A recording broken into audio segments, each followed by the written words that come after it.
We welcome you back to the Hockey Happy Hour. There's a sad little song from Black Sabbath. Not many sad songs from Black Sabbath, but there's one of them called Changes.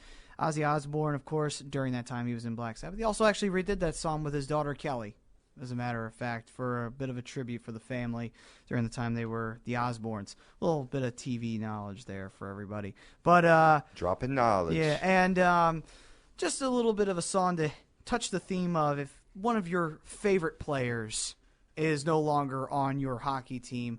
Flyers do not know that. But it is definitely for anybody out there who lost somebody important to them. I know Florida is very happy because they did get rid of Tim Thomas. So I'm always happy when Tim Thomas is out of the Eastern Conference. Good riddance to him. Quick aside real quick, Matt. I don't mean to interrupt you, but speaking of losing someone, I really wanted to give a shout-out. I meant to do it on the show last week, but a really good friend of mine, Paul Margaritas, lost his father today last week due to a bout with bladder cancer. So I definitely wanted to give a shout out to him and his family, all the love and support, and definitely, be at one with God that know that he's in a better place right now, buddy. Rest in peace. Rest in peace. Thank you.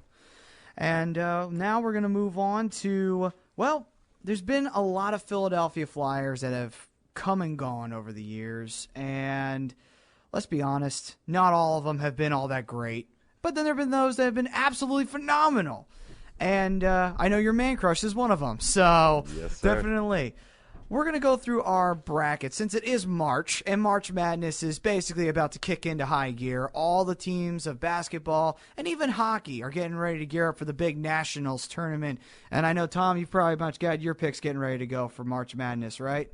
NCAA March like college basketball? Like actual college basketball. Oh, yeah. I thought you meant like the Frozen Four. No, not the Frozen Four. I got nothing for you right now. Boston? That's actually not a bad Minnesota. guess. Michigan? Yeah. Hey, either one, you're not bad. You got good guesses so. right there. But either way. There's some sleepers out there. I stay close to home, closer to home. Villanova's got a really good shot. They have, I think the NCAA tournament's really based on good guard play. Yeah. And with Archio Depot, or how do I ever actually say the kid's name, their point guard. Tremendous ball player, tremendous point guard. And, I'm sure people watch games of him, and he just so key to a point guard not to pick up his dribble. Yeah. And he does a great job facilitating the basketball. He also can shoot from anywhere on the court. They got a lot of other players, but Villanova is a team that could maybe Sweet 16, Elite 8, maybe even sneak into a Final Four. Who knows? The opportunity, anything can happen in March Madness. So, and I'm sure there's going to be that team that sneaks up out of nowhere, gets to the Sweet 16, Elite 8. Happens every year. You got to talk about Wichita State, who's went undefeated the whole year in college basketball. Now, who did they play? Me, you, and Matt, Rob. You know what I mean? So who really did they play? But at the end of the day, they still didn't lose any basketball games. Syracuse is a team that sort of went on the decline a little bit. You got to look at a team like Duke that has good guard play. Jabari Parker, I hate Duke with a passion, but they have the superstar. You got to figure Kansas is in the mix. Yeah. Kentucky's always in the mix. So it's going to be interesting to see. I really haven't checked. I really got away from college basketball recently in the last couple weeks. I've just been so busy. Yeah. And the show. Yeah. And, Yeah. Got it. Well, I'll be rooting for Villanova, local team, and they have been known to be a surprising team in the Final Four tournament. I don't think this year they sneak up on anybody anymore. No. I mean, I think they're top 8 in the country right now, so they're not sneaking up on anybody, but they are Big East champions. So, well, through all that, obviously March Madness with NCAA basketball, the big one of the two. And for the Hockey Happy Hour, we're going to keep coverage up on the Frozen Four. That'll be kicking in high gear soon. Later on in March, about midway through March, that's when that tournament really kicks into high gear. About 2 weeks or so. Yeah, about 2 weeks or so. So, in celebration fashion, we know Agree Disagree has their brackets for their top Philadelphia athlete of all time. So you can go on Facebook and vote on that. Absolutely.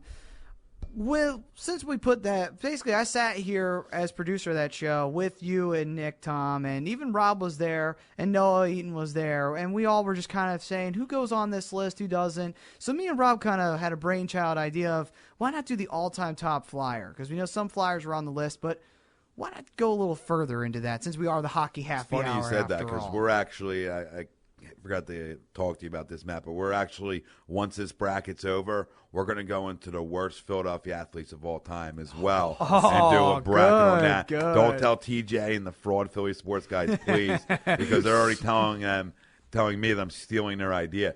Speaking of that real quick, Matt, we need to change the way we put the bracket together.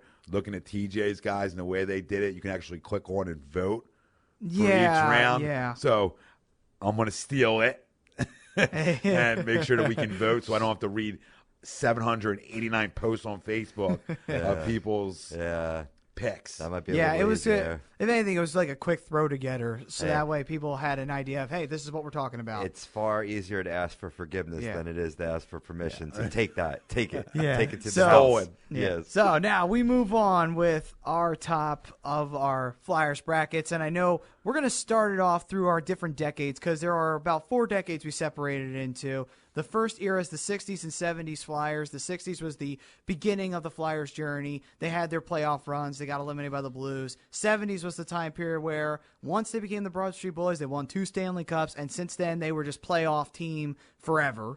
And then they went into the 80s, and a lot of the great heroes that came out of the 80s, of course, like Hextall and Brian Propp and such like that, and Tocchet.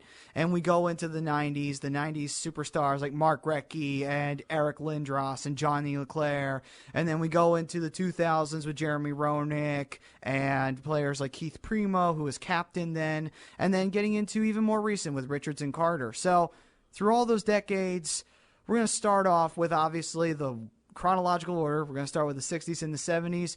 Rob, you picked out the 80s, the 60s, and the 70s.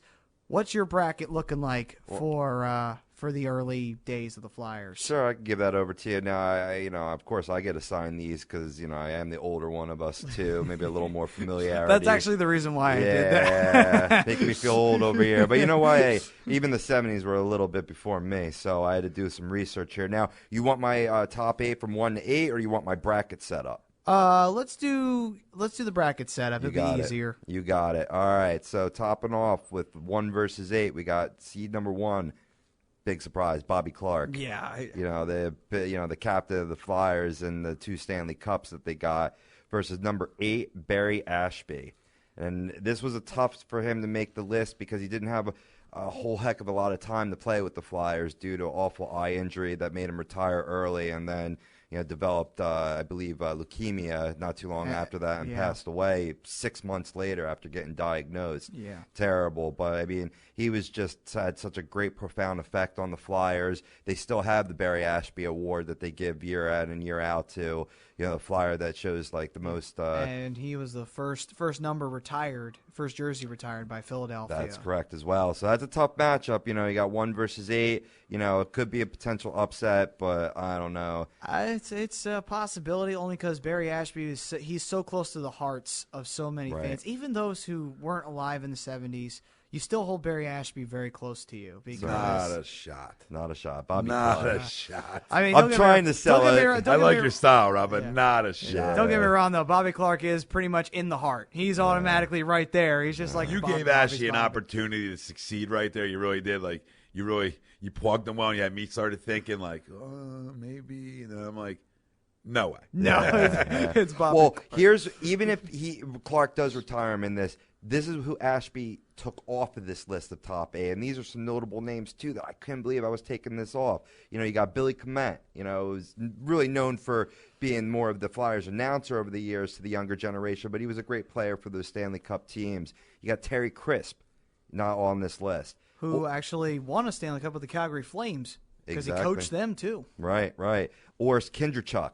Awesome player. Kindrachuk, yeah. And Don the Bird Selesky. Yeah. All these really great players that were on that Broad Street Bully team that played a significant role in that Broad Street Bully team. It really came down to me between Ashby and Selesky, and when I looked at the numbers, Selesky, 123 goals, 112 assists, 200-something points during his Flyers career. I was like, I got to give it to Ashby. Even though he wasn't long enough to amass those many totals, what he meant to the team gets him as the number 8 seed. Absolutely.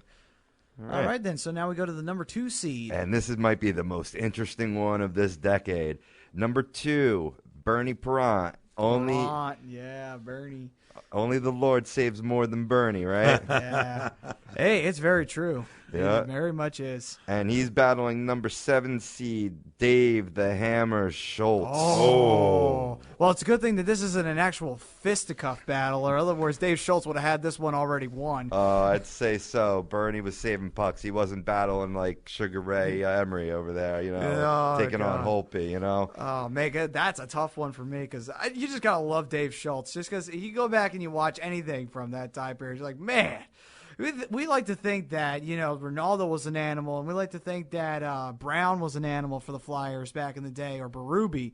Like, oh, my God, though, they had nothing on Schultz. Like, good God. Couldn't even hold his fists. Yeah, You know what I mean? yeah, absolutely. And the interesting thing, a little known fact about Dave Schultz is, he was drafted as a predominant goal scorer. He was he was. Great goal scorer in the younger ranks there. And one year he was like, what, 4th best goal scorer on the Flyers, too? Yeah. So, man, he was scoring goals, too, to go along with it. Exactly. So he wasn't just a one-trick pony here. And but obviously in the Broad Street Bullies days, he was known for pulling hair, gouging your eyes, doing anything it took to get the momentum in the way of the orange and black. So this is going to be a great matchup. Bernie Perron versus Dave Schultz. Vote well. Yeah. All right, now we'll go to number 3. Number 3. So in this matchup, we got a 3 versus 6, correct? Yep. So this will be number 3, Billy Barber. Hey, Bill Barber, who I believe still holds the record for the most goals as a Philadelphia does. Flyer. Yes, he does. Been integral part again of those Stanley Cup teams, as well as coach of the Flyers. Within the organization. He has to be number 3 here in terms of all-time top 60s and 70s Flyers, and he's going to be battling number 6. Gary Dornhofer. Gary Dornhofer. Wow. Now we're getting really deep into the Broad Street Bullies teams with Gary Dornhofer. Yeah. And Dornhofer was not a shoo-in just because of his notoriety with the club, also another announcer for the team as well, and what he did during those cup runs. Dornhofer has nearly 500 points. Yeah, and the funny thing is he was one of the original Philadelphia Flyers. He was on the very first team of the Philadelphia Flyers. And if this is the 60s and 70s bracket, who else better to represent it? Gary Dornhofer. And so far, it's pretty crazy because Gary Dornhofer also had a statue, and I think it's still there, of him scoring that goal against Minnesota. That used to be in front of the Spectrum. Yeah, it used to be the most defining moment for the playoffs. Gentlemen, I have to actually run. When the lady calls for the ride, you have to be there. Oh, yeah. As much as I would love to let her sit and stew a little bit, but, chatting with you, gentlemen. But, listen, I appreciate you guys having me on. Okay. I will see you both hopefully Tuesday. If, Rob, you can make it, love to come in. We're going to finish off our bracket and go to the next round. Matt, I know you will be there. When can listeners tune in to Agree to Disagree on All Noise? Agree to Disagree is on All Noise Radio from 8 to 10 Tuesday nights. All right, so mark that down on the calendar and the time. I guess the Hockey Happy Hour fans also need to know that Hockey Happy Hour, Agree to Disagree, and other shows should all be coming together shortly as one gigantic entity to take over the radio of South Jersey, North Jersey, and Jersey. Jersey Zone. I'm not sure what the radio station is going to be called yet, but Monday, gentlemen. See you all Monday. All right. All right, 4. Thanks, gentlemen. You're welcome. Thanks for coming in, man. It was a pleasure having you here. here. And I'll vote on them, so throw them up on Facebook. I'll man. vote and screw all your shit up. Perfect. Yeah. Gracias. All right, Tom. It's awesome having you in the studio, buddy. Absolutely. All right. So we had the 3 versus 6. We had Billy Barber versus Gary Dornhofer. It's going to be a tough one too. Obviously the favorite there is Billy Barber, but all-time Flyers goal scorer. But you know what? There could be that could be a potential upset, just like you see in the March Madness. Those 4-5, 3-6 matchups, always interesting, always good to tune into. They are. All right, then. So now we go to your number 4 and 5, the tough one. This is I've given some tough scenarios, but this one might be the toughest yet. Number 4, Rick McLeish. Predominant goal scorer for the Philadelphia Flyers through those 2 cup runs. And interesting enough, way more goals. I thought it was a little bit closer than this, but way more goals than the number 5 seed that I have coming in to face off with him, Reggie Leach. Reggie the Rifle Leach. Yeah. Yep. The Rifleman. LCB line royalty here in this bracket. Leach versus McLeish, man. Oh, God. That's a tough one because Rick McLeish is another one of those guys that you forget that, man, he was also one of those really good goal scorers for that time period, you know. And one guy who's not on there that is an honorable mention, Russ Lonsberry. Yeah, Lonsberry's also an honorable mention. Throw that out there. I was looking at him, too. He was one of the ones that I had to scratch off because, I mean, you can only pick top 8. No, I know. But I was. And even, of course. Yeah, I hear and you. even Moose DuPont. Moose. We throw Moose in there, too. Oh, yeah. Oh, yeah. Another good call. Thank you. So a couple of guys that we're just going to throw out there just because, you know what? Might as well, right? Yep. So your bracket is really good, to say the least. It is going to be very, very hard. It'd be hard. Whoever comes out of that bracket is a shoo-in to win the whole thing, no matter which one it is, because they're just royalty, man. Around Philadelphia, those guys are royalty. Oh, absolutely. And it just stems from the fact that they won 2 cups, and then they also, man, they just defined Philadelphia. They were the first team to define Philadelphia. Absolutely. The Flyers had no identity. They got it real fast. Surely. And, you know, a lot of people might say, oh, well, you know, it's a no-brainer. Bobby Clark comes out of this as the number 1 seed. Well, yeah, usually number 1 seeds are the favorite for a reason. But, you know, Bobby Clark left a bad taste in a lot of Philadelphia fans' mouths. So that might not be for certainty there. True. Very, very true. I mean, maybe Bernie. Yeah. I'll go with Bernie a little bit. So we move on from the 60s and the 70s, the really good period and the starting period, all in one giant era right there for the Flyers. We go into the 1980s. And during the 1980s, it was a very turbulent time for the Flyers. They had a lot of really good players, a lot of solid goal scoring, and they had one goaltender who, unfortunately, his career was cut way too short, who was supposed to be our franchise goaltender, Pelle Lindbergh, who was taken away all too early. Yep. But then entered an enigma we like to call Hexy, Ron Hextall. Yep. And that changed the Flyers real fast. So the 80s were an interesting time. The Flyers made 2 appearances in the Stanley Cup final. Unfortunately, they ran into a brick wall called the Edmonton Oilers both of those times. Yeah, and the Islanders, too, earlier on. Well, yeah, the 1980s, but that was more of the 70s and 60s teams still around at that time. More so than the 80s. I mean, there were some of the 80s players on that team. Crossover, little crossover, bit, but not too many. Not until we got into a rail-bound. Let's say 1984, I think, was the first time they were in, and then 1988, I think, was the other time that they wound up facing off with the Oilers. So we get into the 1980s brackets of the Philadelphia Flyers. Well, I'm glad you gave me a nice lead-in partner with Pelle Lindbergh. I fought tooth and nail. And I mean, this is my list, so who am I fighting with? And myself? You didn't send me any text or any messages or anything to get my opinion, so you must have really been fighting with yourself. I really was. I mean, you often give me great support when it comes down to this, but I knew this had to be my decision alone, because it's just, you know, it's like picking apples and Granny Smith apples. You know, there's not much of a things to choose from, but ultimately I had to leave Pelle Lindbergh off the list, and it pained me. I mean, it's sad. I mean, it's a shame because Lindbergh would have been phenomenal. He was phenomenal for the time he was in the Flyers, but unfortunately, I think it stems back from the fact of he died so young, and we just never will know what would have happened if Pelle Lindbergh had been the Flyers goaltender throughout the 1980s and probably into the 90s. Had tons of promise, but if you looked at actually his physical numbers, he was showing flashes of great. He had great win totals. I think his top win total was 23 wins in 1 year, which was great at that time. But when you looked at his save percentage and goals allowed, not really as tremendous as you would think. He pretty much averaged between about 298 and 30, which is 398 and 40. So not spectacular, but that was just his beginning, his first years. You knew, you know, had he not died in that horrific car accident, those numbers were going to get better based on the talent level that he had. He had his goals against was in the high 800s, like 891, 895. Again, not tremendous, and I really had to break it down. My heart would have put Pelle Lindbergh on this list, but I had to have the numbers rule all. You know? All right, so now that we've gotten through the Pelle Lindbergh time, who is your number 1 and 8 matchup? My number 1-8 matchup. My number one's going to surprise some people. It's going to be Brian Propp. He played 11 seasons on the left wing with the Flyers, totaling 369 goals, 479 assists for a grand total of 848 points. Wow. Proppy. He gets number one based on the numbers alone. I mean, Brian Propp is I swear, I've never heard anybody ever talk about Brian Propp.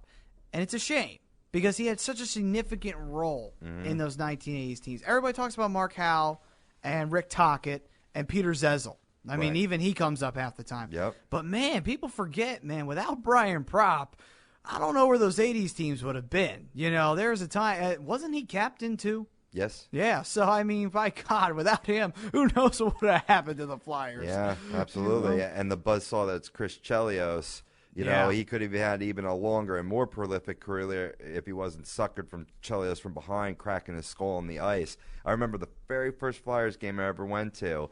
I came prepared. They were playing the Blackhawks, and in true Philadelphia fashion, I threw an object. I'm not going to say the object because I don't want to implicate myself on the radio, but I threw an object and hit him right in the back of the helmet. That's back in the day where those boards were a little lower than they are now. And there was no safety netting back then. Right. And thankfully I was a young whippersnapper at the time, and security couldn't figure out who it was, so we were able to stay for the whole game, thankfully. But yeah, that's my memory of trying to get Proppy's back. So he's number one. And I have him going against center Murray Craven. I don't know if you recall Murray Craven. Murray Craven? I have not heard too much about Murray Craven. Murray Craven was the heart and soul of this team during the 80s, one of those more behind-the-scenes guys, but had great numbers during his 8 seasons with the Flyers. 152 goals, 272 assists for 424 points. The only person I remember was Sinisalo. Yeah. On defensive. Yeah. I never remember hearing too much about Murray Craven. Yeah, Murray Craven, definitely a legend in Flyer folklore. I know a lot of you out there, especially maybe more my age, 30s plus, remember Murray Craven. And, obviously that could be, potential upset, but I don't know. I think Proppy takes that one. But yeah, that's my number one verse 8. All right. Moving on, my number 2 verse 7. Number 2, this isn't a big surprise. Made the agree to disagrees bracket. Timmy Kerr, forward. Tim Kerr, yeah. Yeah, 11 seasons. He's the goal scorer of those teams, basically. He's the guy who would always get more than enough goals needed. Yeah. I mean, him and several other Flyers own 4-goal games, but he had the first one, I think, in Flyers history. Yes, he did. He had the first 4-goal game. Shockingly enough, you'd think that Bobby Clark, Bill Barber, one of them would have had it, or even Reggie Leach of all people. But no, it was actually Tim Kerr who got the first 4-goal game for the Philadelphia Flyers. I'm glad you brought up that comparison because Timmy Kerr could have played with those 60s and 70s teams with the equal size of brawn and scoring ability. He was just the all package. Yeah, I mean, he was a big guy, too. He had a good shot, so you didn't want to mess with him neither because you thought, oh, he's just a goal scorer. How tough can he be? He'd fuck your day up real fast. Oh, yeah, big time, big time. He finished off his Flyers career with 363 goals, 287 assists for a grand total of 650 points. That's why he falls number 2 behind Brian Propp. A little difference there in But point. I think Brian Propp played longer on the Flyers. So exactly. Yeah, but we're talking all-time great Flyers. Yeah. All right, then. So we go into who is your number 7? Right. Number 7, Pelle Eklund. Pelle Eklund. There's another guy I don't hear much about. Yeah, 9 seasons. Again, one of those heart and soul Flyers during the 80s teams. Really just, carried this team on his back for a lot of times when other more notable guys were out due to injury. And he amassed quite good totals, 118 goals, 334 assists. He was a disher, that's for sure, at the center iceman position for a grand total of 452 points.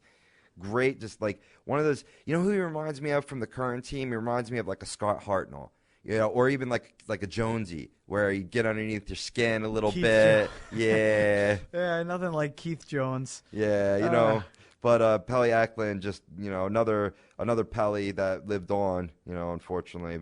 But, not unfortunately he lived on, but, unfortunate that Pelle Lindbergh did not. But the two of them were going to ride off to the sunset together with the cup. Didn't work out that way, but Eklund definitely deserves to be on this list at number 7. All right, then. So now we go to number 3 and 6. A lot of people are like, all right, so you covered 1, you covered 2. Where the freak is Hextall? Here he is. Number 3, Ronnie Hextall. Ronnie Hextall. And the funny part is, you're doing this based on the numbers. I kind of did mine based on popularity. Yeah. So that's why I took both. I took both into consideration. Okay. Definitely. Because definitely. I was thinking, wow, because Hexy's numbers as a goaltender, he has the best numbers.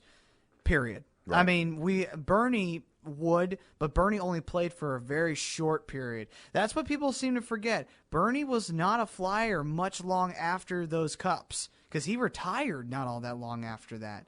So that's the funny part. We got Bernie at the very tail end of his career. Yep. So that's very strange when people think about that. Bernie didn't last very long. I mean, he was on the Flyers previous to that, and then got traded to Toronto. But he spent a lot of time kind of roving around the league until sure finally he landed back in Philly at the very tail end of his run. So very interesting. And that was the more notable element Yeah. of his time of his career. Yeah, Absolutely. Absolutely. And Hextall, kind of a little similarity there. Great coming up as a young goaltender in the 80s. Won the Conn Smythe on the losing team against Edmonton. Sorry, hate to remind you about that. Yeah, so I mean, and then he had a fallen off. He went on, to teams like Quebec and New York, LA. And then eventually he landed back in Philly because where the hell's Hextall? You know, because then the Flyers got really crappy goaltenders to replace him, and along with a crappy team that happened to be around in the early 1990s. So. No other good goalies worked out, so let's go with something else that used to work. Good goalies, quote unquote. And he played some good hockey when he came back with the Flyers, but kind of the reverse of Perron. Well, I think it's because he was getting older in age, and then the Flyers didn't have anybody to really take his spot. I mean, to be honest with you, Garth Snow sucked. Yeah. He had one good year. Who else were we grooming to take his place? We had several people that came in and out. God, there's so many. It's hard to name them all. And Van Beesbrook came in after he retired to try and help. And Boucher, actually, yes, Brian Boucher came in during that time period. Brian Boucher. You got Roman Czechmanek. Oh, God, yeah. Ontario Niedermaki. The list goes on and on and on. It was ridiculous. I mean, it's almost comical to how many Flyers goaltenders there have been in history. Absolutely. And none of them capable of ever pulling the numbers that Hexy pulled. Right. So... And my point here is that this is why Hextall does fall down to 3, because no one would let up a softer goal than Ron Hextall towards the tail end of his career. Yeah. Oh, God. Yeah, but that being said, this man would never shy down from any altercation whatsoever. Hey, you remember that Chris Chelios cheap shot? Guess who gave a little bit of a rebuttal to Chris Chelios? Good old Hexy. Yeah. Good old Hexy jumped his ass and beat the crap out of him like he deserved. Absolutely. So, absolutely. Nothing like good old Hexy hurting somebody right then and there to make you feel good. And that's how Hextall was, man. Hextall didn't back away from anybody. Yeah, he gave up that soft goal, but boy, did he put on some phenomenal, hey, you want to go, asshole? Let's go, Let's do it. No doubt, no doubt. Well, all right, so that's my number 3 seed going against number 6 seed, Ron Sutter.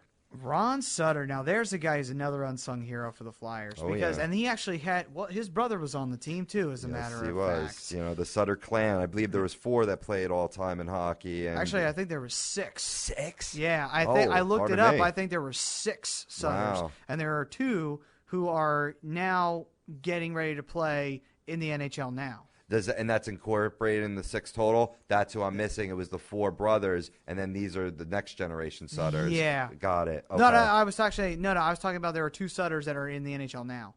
Yeah, I got you. Oh, okay. But they're next generation. Like they're not siblings of Ron Sutter. Yeah. Okay. Yeah.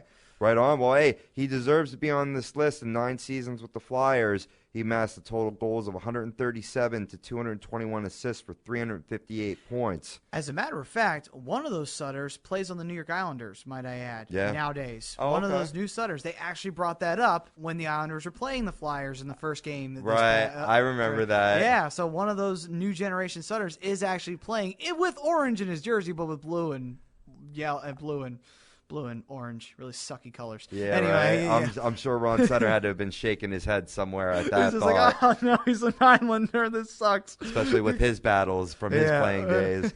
Yeah, because the Islanders actually had good teams back then. And Ron Sutter, just an overall great NHL player. He went on to play with a few other teams and really had great totals. But we're focusing on his Flyers because his all-time Flyers. All-time Flyers. This is why he fits in the number 6 role, whereas he might have, if you were talking all-time NHL players, might have been a little higher than that. Yeah. So that's my 3 versus 6. So I guess 3v6. All right, then. So we've got our 3v6. Now it's time for the big one, the 5v4. Yeah. Or 4v5, if I could get that right. And this is definitely the best matchup in this bracket. Number 4, Rick Tocchet. Ricky Tocchet, hell yeah, man. Nothing better than Rick Tocchet. Started out as a tough guy, but turned out, man, he's a pretty darn good goal scorer, too, to go along with it. Absolutely, and he had a couple different stays with the Flyers, totaling 11 seasons, but we're going to focus on the 80s, of course, because this is the bracket we're talking about. But all time, his record, his stats with the Flyers: 332 goals, 276 assists for 508 points, and 1,817 penalty minutes. Yeah, there you go. Now, talking about that tough guy. Yeah, element, you talk about, okay, he's near the Dave Schultz ballpark. He's getting there.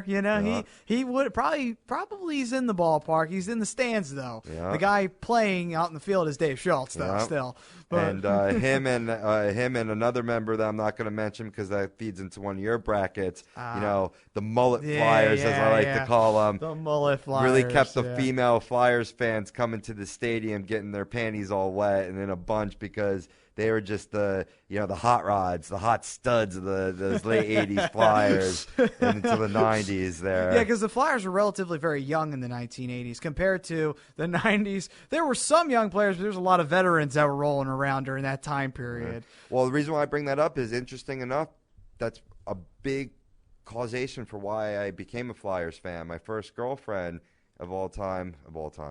My first, like I'm some sort of long list like this. No, my first girlfriend of my time. That actually made this day right there. Good job, Rob. Good job. my first girlfriend of all time. Yeah.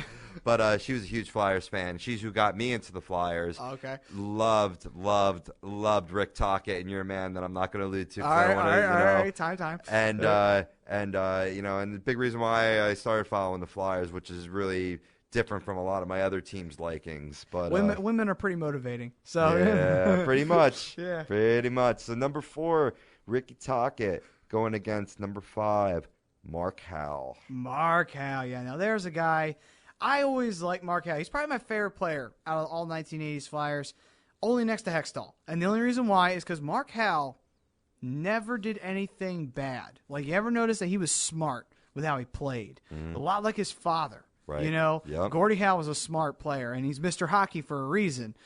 Mark Howell was a smart player, and his whole Flyers career he was that way, where he was just like, I'm not going to take a penalty unless I need to. And I'm not going to get into a fight unless I need to. And even then, he didn't really fight. He just scored.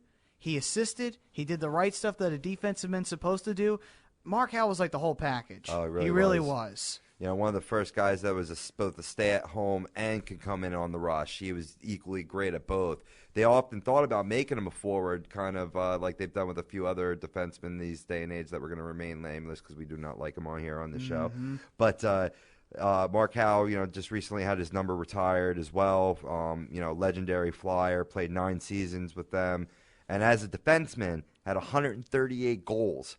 As a defenseman, 138 goals, 342 assists, which is indicative of a great defenseman dishing off the puck for a grand total of 480 points. He belongs on this list. Maybe some may say a little bit higher, but with all the talent that came from this 80s teams, he slides in as my number 5, and that's the most interesting matchup. Rick Tocchet versus Mark Howell, 4 versus 5.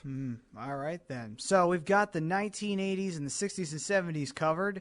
Now it's time to jump to the 1990s. Now, the 90s started out pretty shitty for Philadelphia. Indeed. There was a time period where the Flyers were missing the playoffs day in and day out. They looked like cellar dwellers, and it looked like they were going to be that way for quite some time.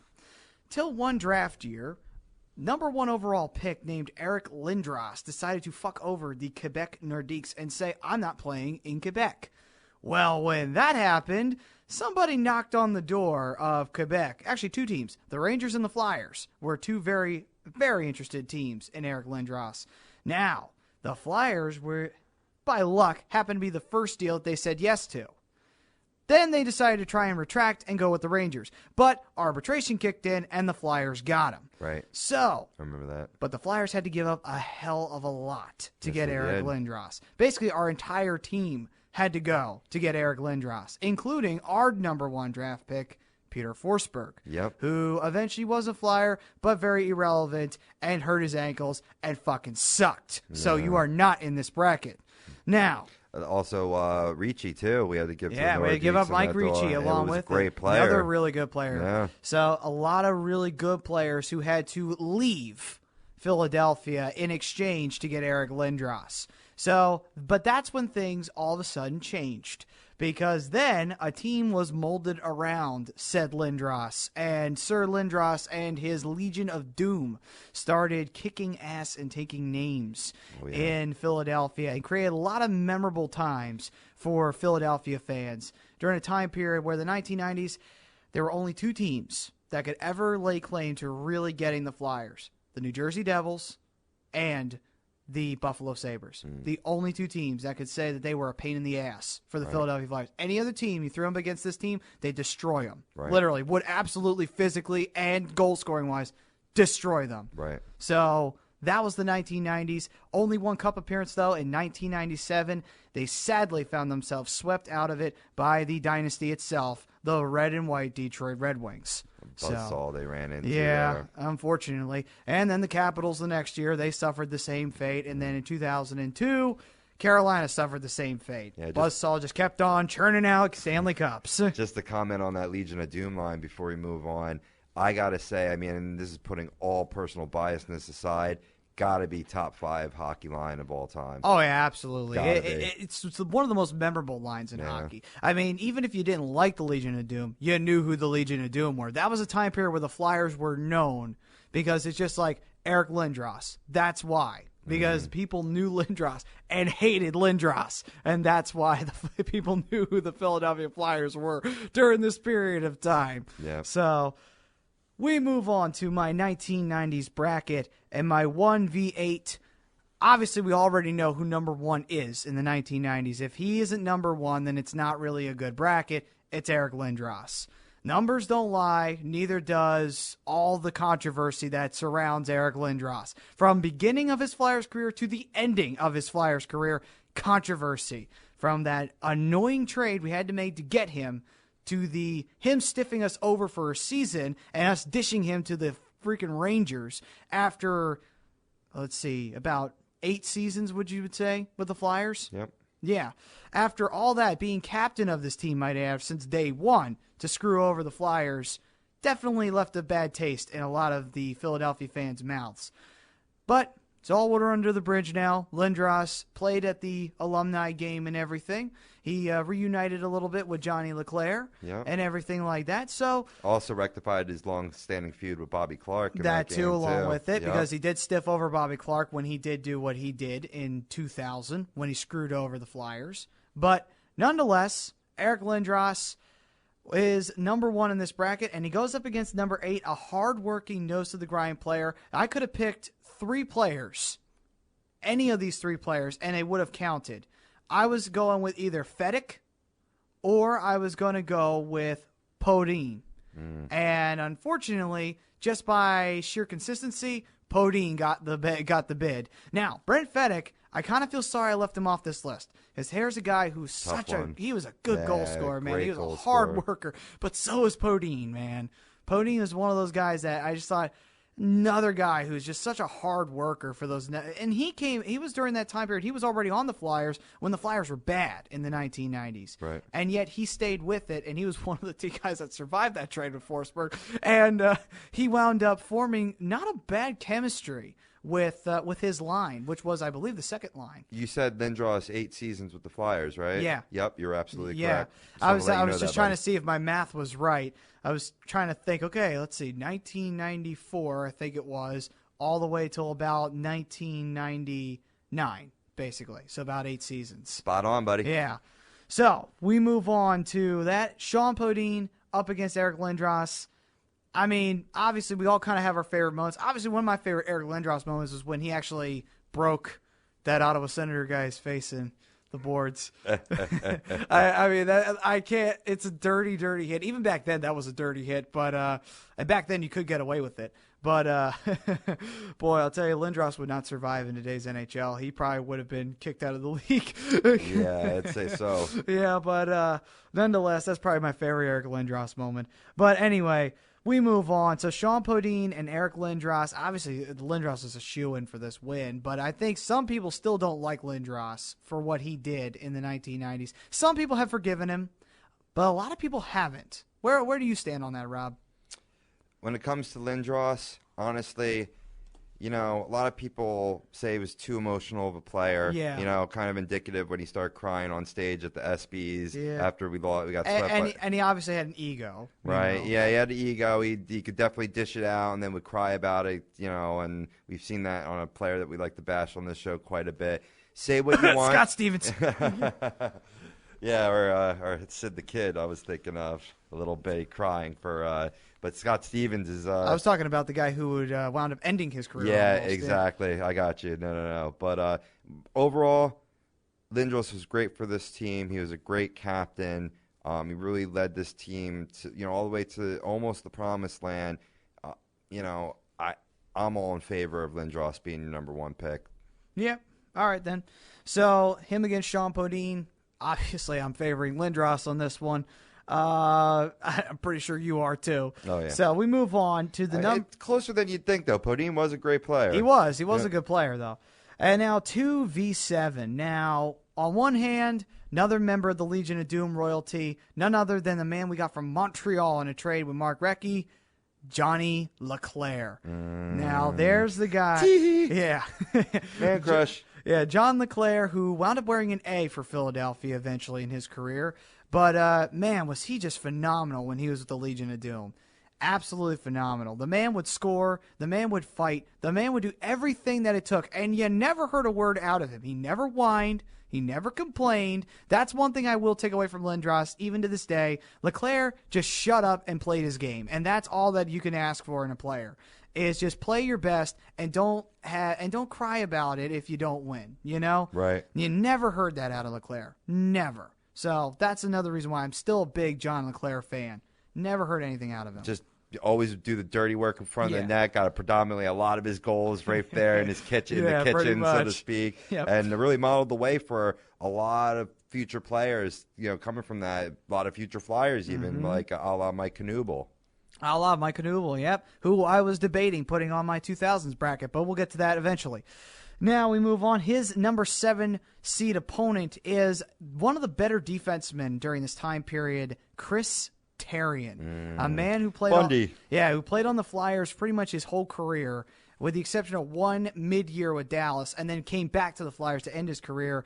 Bundy was the man on defense because he could take it and he could dish it out. Like, he was one of those stay-at-home, hard-working defensemen, and the last guy to have been a homegrown defensive player. Right. And becoming a Philadelphia Flyer. Right. And staying a Philadelphia Flyer, might I add. Right. So a lot of respect to Bundy for what he was able to accomplish as a Philly in Philadelphia through pretty much his whole career. Yeah. He's a great defenseman. I mean, towards the tail end, he kind of going the route that Braden Coburn is going now. But he certainly, was just him and I remember him and Shel Samuelson back on the blue line together, and then eventually him and Eric Desjardins. Yep. And the two of them were just work at a great tandem. Chris Therien was just a great stay-at-home. There's a reason why they call him Bundy, too. He kind of looked like that serial killer from that time period. He still does. But anyway, he still does. And matter of fact, he actually still announces for the Flyers. He announces for the radio. I was just about to say, too, and he had a sort of rough start. He was like that typical athlete, kind of a little wet behind the ears when it came to the mic. Man, has he turned into an excellent color analyst. Certainly has. Something we all really should shoot for. Well, one thing that I will say about the Flyers broadcasting teams, no matter if it's radio or TV, they're really good. Oh, yeah. They are always good. I mean, I can't picture the Flyers broadcast team without Bill Clement, Keith Jones, Jim Jackson, or Al Morganti. I just can't. Right. They are all legends in my book already. Absolutely. Really. And I can't picture the radio without Chris Therien and how did I forget his name? Who's the other one? Saunders. Saunders, yes. Tim Saunders. Tim there we go. Saunders, yeah. My God, I don't know why I keep forgetting. Poor Tim Saunders. I don't know. Why do I keep forgetting poor Tim Saunders' name? I mean, the guy has a memorable goal-scoring announcement. Oh, man. Yeah, tell me about it. But I was actually listening to them in Game 6 of the 2010 Stanley Cup Finals because I couldn't listen to Doc Emmerich and Eddie Olczyk. I mean, I have nothing against Emmerich. I have a lot against Eddie Olczyk. Yeah. I just don't think – and I hate Pierre Maguire. I hate that little Weasley bastard. I don't like him. You know? He does look like a weasel. Yeah, he does, doesn't he? Yeah. He's kind of shaped like one, too, if you look at him. I mean, the man knows the sport. He does, but he's a little weasel. You know? I don't like him. Olczyk is just Captain Obvious all the time. Yeah, he's Captain Obvious. He very much is. And I always thought he favored Chicago because he played on Chicago. Of course, so he announced for much, him, too. And his whole career, you know. Mm-hmm. I mean, at least Emmerich, when he would announce for the Devils against the Flyers, he would never be biased. Right. And Emmerich would announce for the Devils. Right. But also, Doc Emmerich started his announcing career for the Flyers. Right. So there is a bit of that, you know, hey, I worked for this team at one point. I can't hate them, you know. Right. They gave me my start, you know. Yeah. So, all right.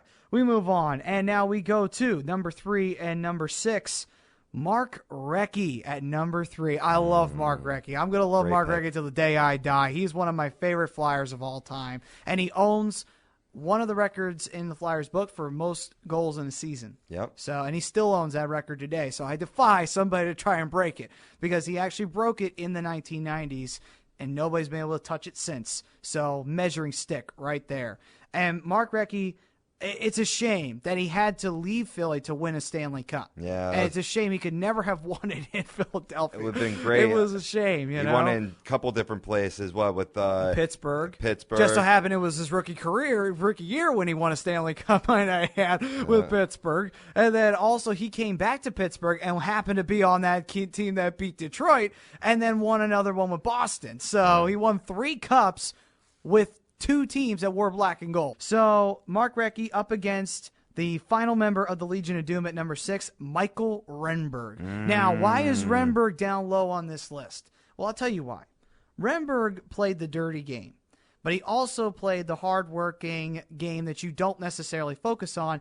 His numbers are not as strong as Mark Recchi's, or as John LeClair's, or as Lindros's, or as my number 4, who I'll get to in a minute, or as my number 5, who I'll get to in a minute.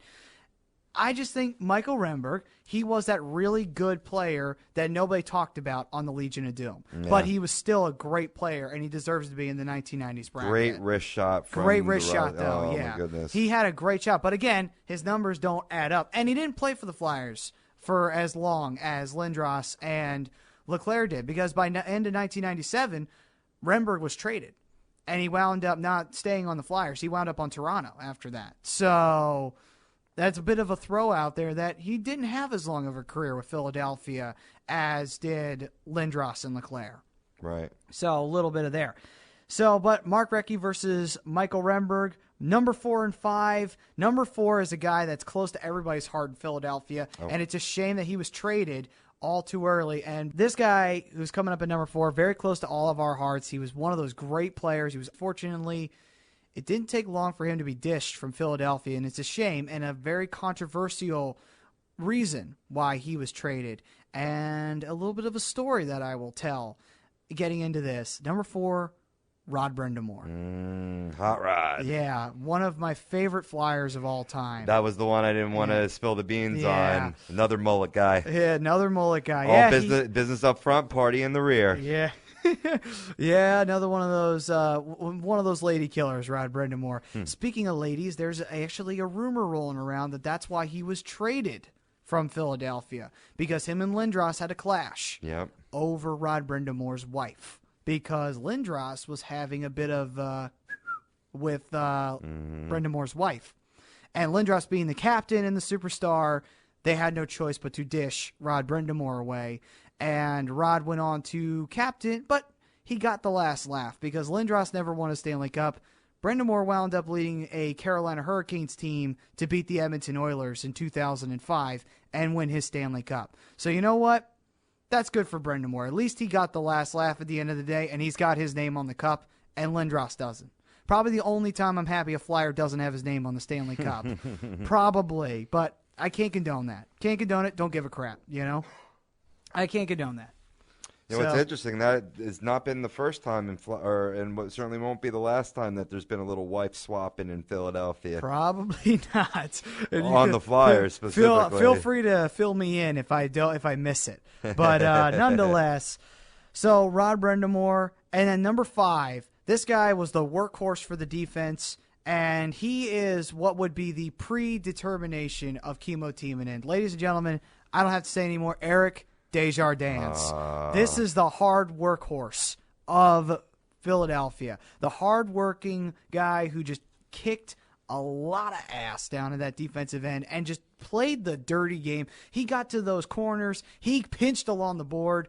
That man did everything he could for the Flyers to win. He did everything in his power. No disrespect to Mark Howell, but Eric Desjardins got to be my favorite defenseman for the Flyers of all time. I mean, when they traded for Eric Desjardins and Johnny Leclerc from the Montreal Canadiens, the Flyers literally went from pretender to contender. Jim Jackson said that in the 40th anniversary thing. He's absolutely right. They went from pretender to contender right after that. Those were the two missing links. And next thing you know, Desjardins, man, without him, who knows where that Flyers defense would have been. He was the leader of that defense. So that's my 1990s bracket. My 4v5 is going to be a nightmare because you got Rod Brind'Amour, who's so close to Philadelphia. Even though he didn't finish his career with the Flyers, and even though he didn't win a cup with Philadelphia, he's so important to Philadelphia. And at the same time, Eric Desjardins, another one of those guys that you loved, and he ended his career as a Philadelphia Flyer, might I add. Eric Desjardins did. And now, so far, we've gone through the 1990s. Time to go into my 2000s, my top 2000 marker here. Let's get started off here with my 1v8. And this guy, number 1, didn't have the greatest numbers in the world, but boy, was he popular.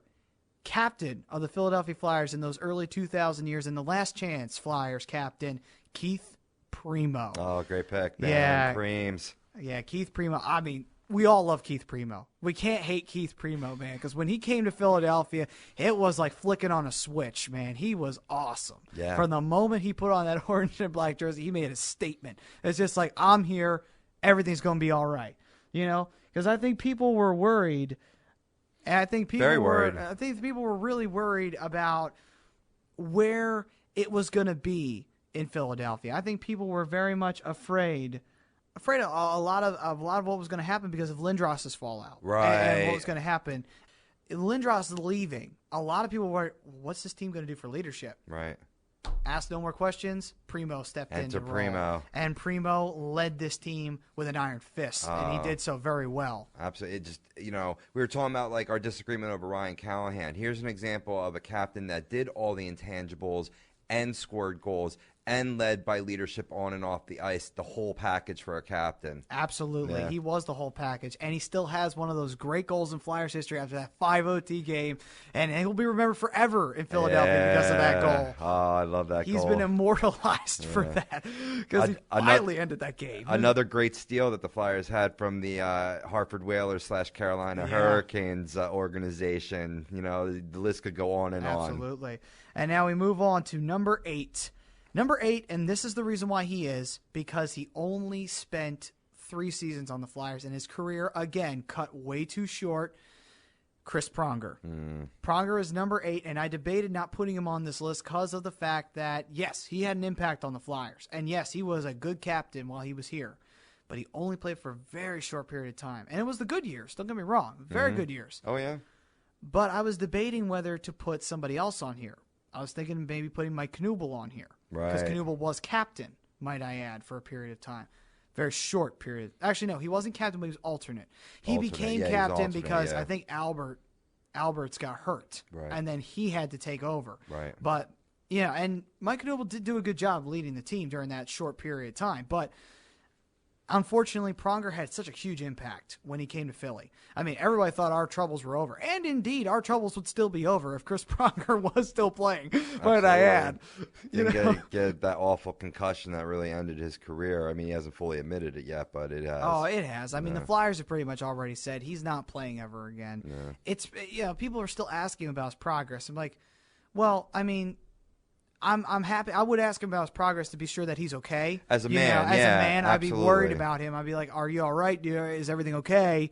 is everything all right? Are you okay? You still waking up in the middle of the night with headaches? Is everything all right? I'd be concerned for him as a human being, but about his playing, it's never going to happen. He's never going to be able to put on the orange and black jersey ever again.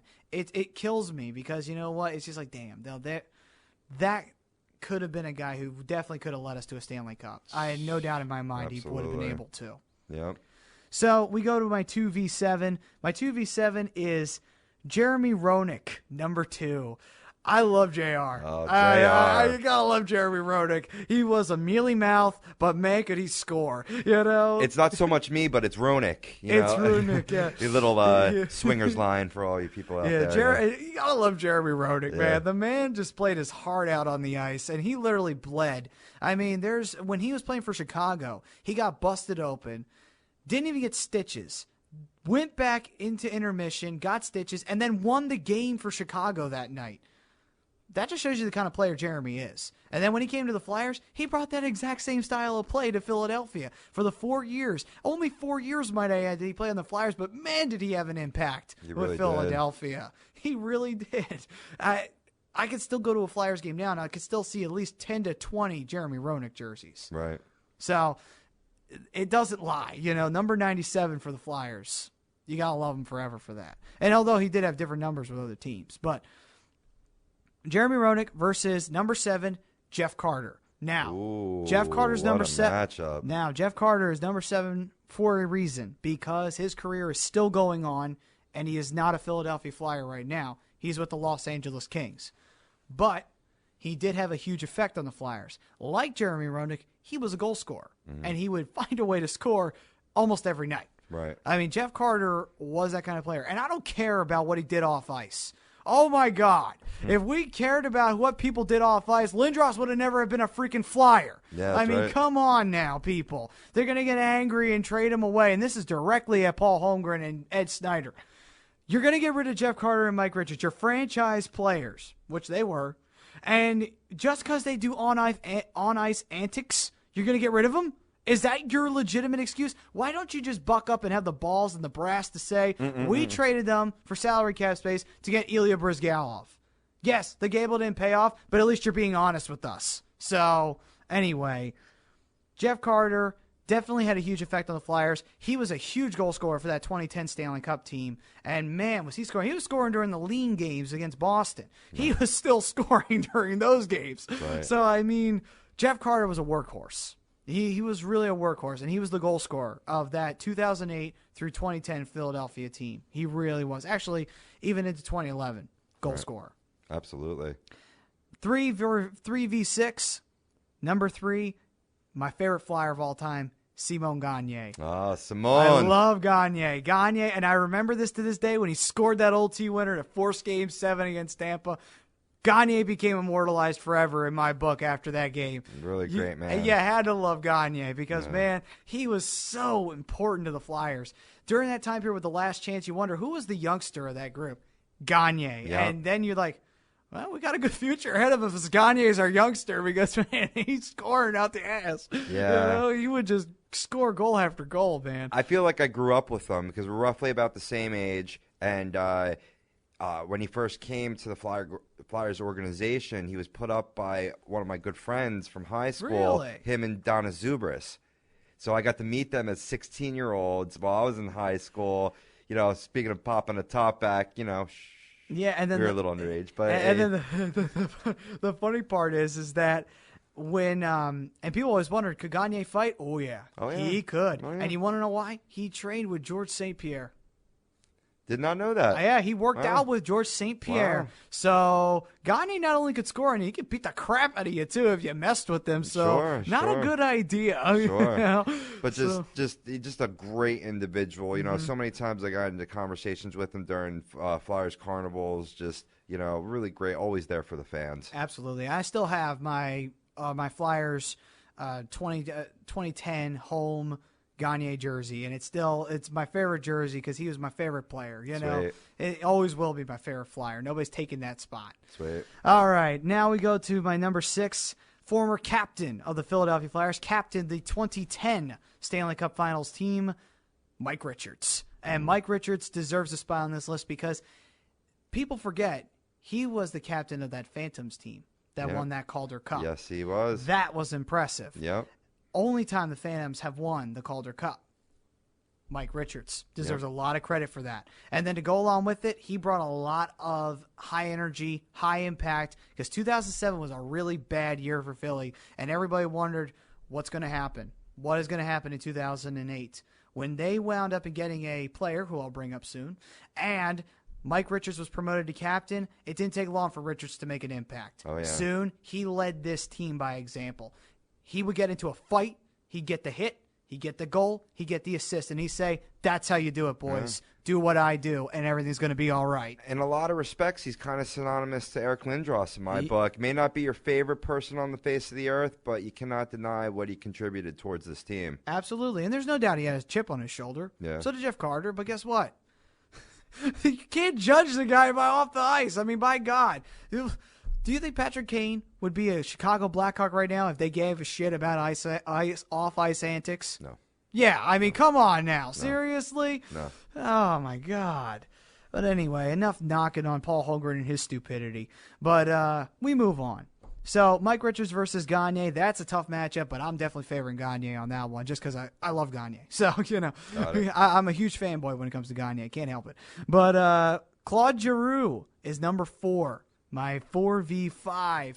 And Giroux, our current captain, another guy who's leading by example, because you ever notice when it looks like the Flyers are not going to do anything, Giroux scores. Gee. Yeah, Giroux finds a way to get that goal. Like, hey, see?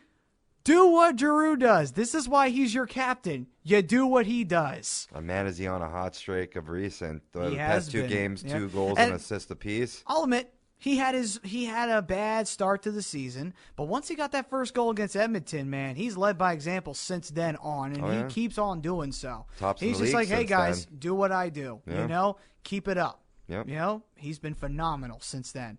And now to go along with that, number 5.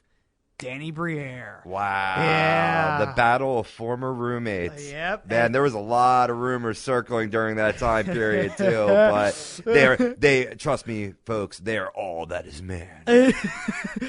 Danny Briere and Claude Giroux. Now, Danny, let's be honest. In 2008, Danny Briere, a lot of people were wondering where were the Flyers going to go after Forsberg was done. And literally, Forsberg was actually done. Stick a fork in him. He was finished. Oh, yeah. So the question was, Primo had to retire. Too many concussions.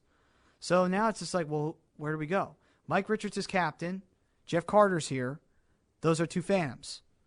Who's going to be the veteran that's going to step up for this team? Enter Danny Briere.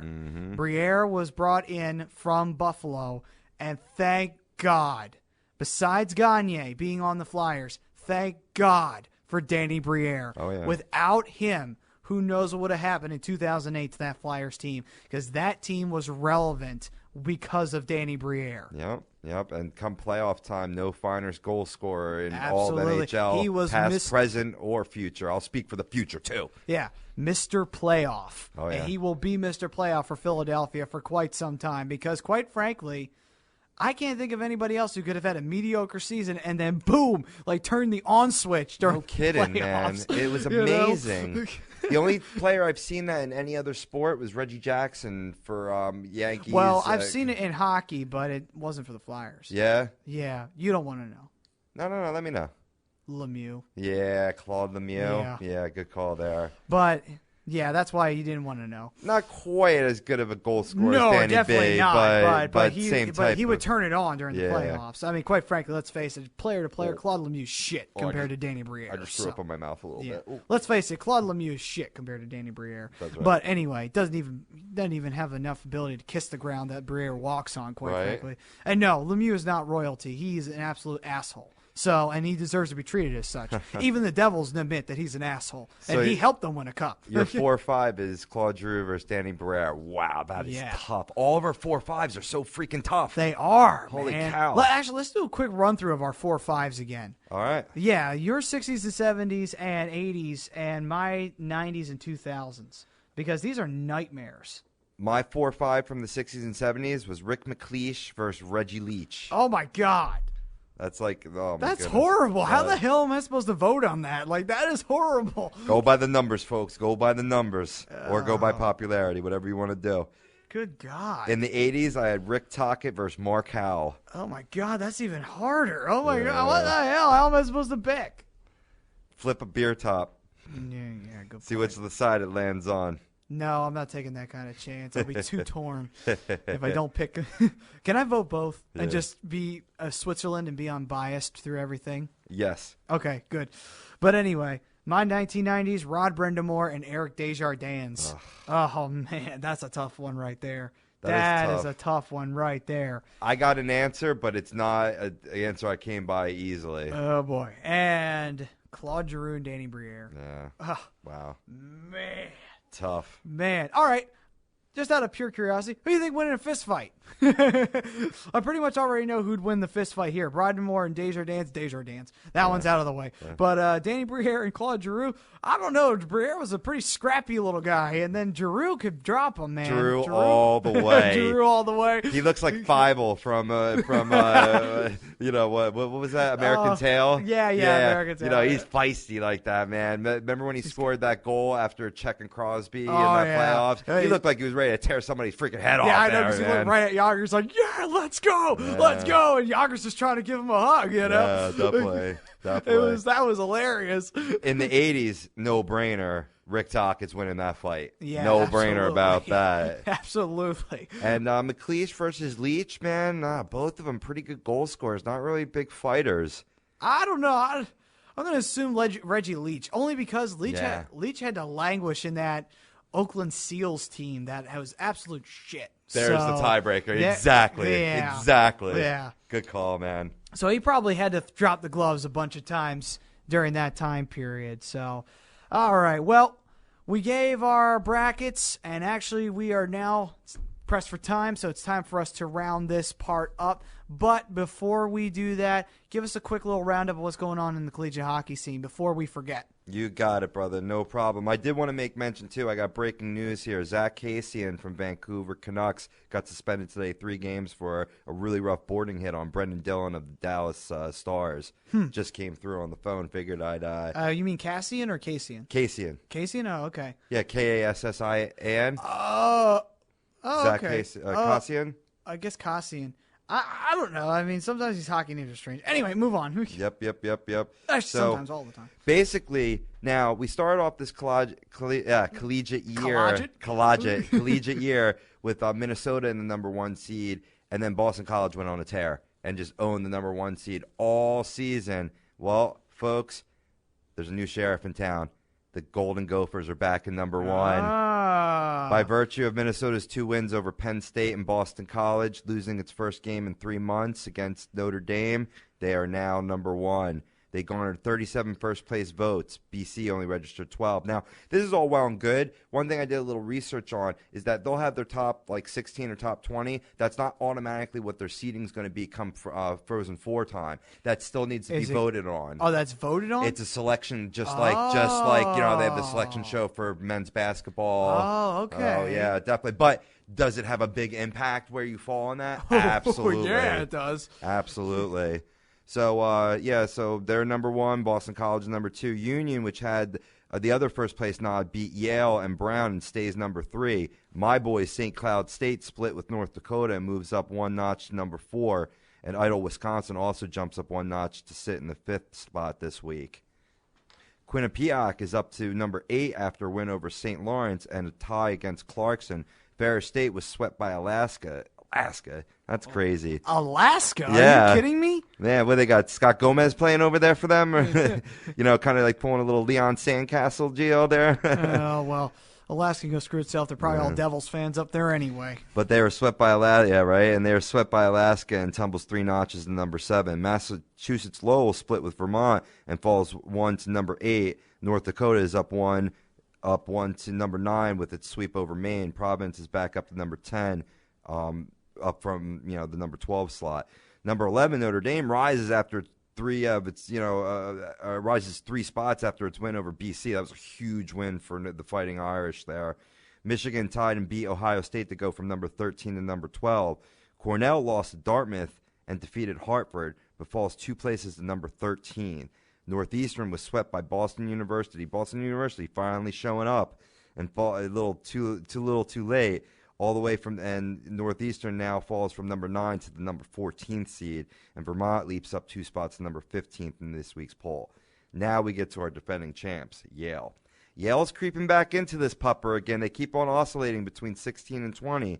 Well, after falling to Union, and then they beat Rensselaer and number 16 Minnesota State, they took both of those games there against Minnesota State. They're now up to the 17th ranking, and looking like they may squeak into this final, into the Frozen Four to try to defend their title. If they were to win, it would be the first time ever back-to-back NCAA championship since Denver did it in the 90s. Wow. Yeah. So that's pretty much the gist of it. I know we're pressed for time. There's a lot of things going on with 2 weeks left to go in the season, but basically we're going to have 2 more weeks of Friday through Sunday games. And then we have the selection, and then the Frozen Four starts. Yep, it's going to be quite a interesting matchup. And we'll have to do a little research. Maybe the Hockey Happy Hour can get our asses on down there and catch a game or two maybe with the well. We'll have to wait and see about that, though. That depends if money is willing to cooperate with us. Yeah. Unfortunately, maybe we should stop paying for all this alcohol. Yeah, let's put it towards some tickets here. Yeah, maybe that'd be a good idea. I'll just tell you how to live my life. Anyway, so that's going to do it for the Hockey Happy Hour. We got our little collegiate report there to end the show off. We have our brackets. We will be putting these up on Facebook. So if you people want to take a look at them, we'll be using a website called Challenge, which is an actual website if you do look it up, which you could share directly to Facebook. It will be where you guys can vote and go on there and click the link. You guys can choose which one you like more. Do you like Rod Brendamore more than you like Eric Desjardins? Do you think Mark Recchi deserves the whole thing? Do you think Bobby Clark's the best of all time? Do you think Bernie because he saved just as much as God did? Or do you think Mark Howell because he was that stay-at-home, quiet, dangerous type? Or do you like Rick Tocchet with his mullet flying and blood and spit and ass flying everywhere when he would throw his fists? Or do you just like the modern-day era with Mike Richards kicking ass, taking names for the captaincy? Or do you like Danny Briere with his soft shot and that awesome temper of his of being a younger, shorter guy? Or do you like Claude Giroux with that intensity factor leading the New Age Flyers as they go on to bigger and better things this season? Now's your time to chime in, peoples. Yep, you got all the choices in the world, and you can only make them at one place. The Hockey Happy Hour Facebook page. We'll post the links up soon as we are done with this show. And you can catch us on Spreaker from now on, as well as Spreaker. We will also be posting links, of course, on Facebook and on Twitter. So if you guys want to catch us there, we are at the Hockey Happy on Twitter, and, of course, the Hockey Happy Hour on Facebook. So check out our pages, check out the Twitter. Catch the show, catch the links. Download them if you like to. Share them. Tell a friend. Tell a hobo. Tell whomever you like to do. Tell another drunk, so that way we don't feel so lonely in the studio. I don't drink alone. Yeah, we don't like drinking alone around here. But either way, we move on. Here's a little ditty to close out the show. It's time for Last Call. It's called Trippin' on a Hole in a Paper Heart by the Stone Temple Pilots. STP. Take it away.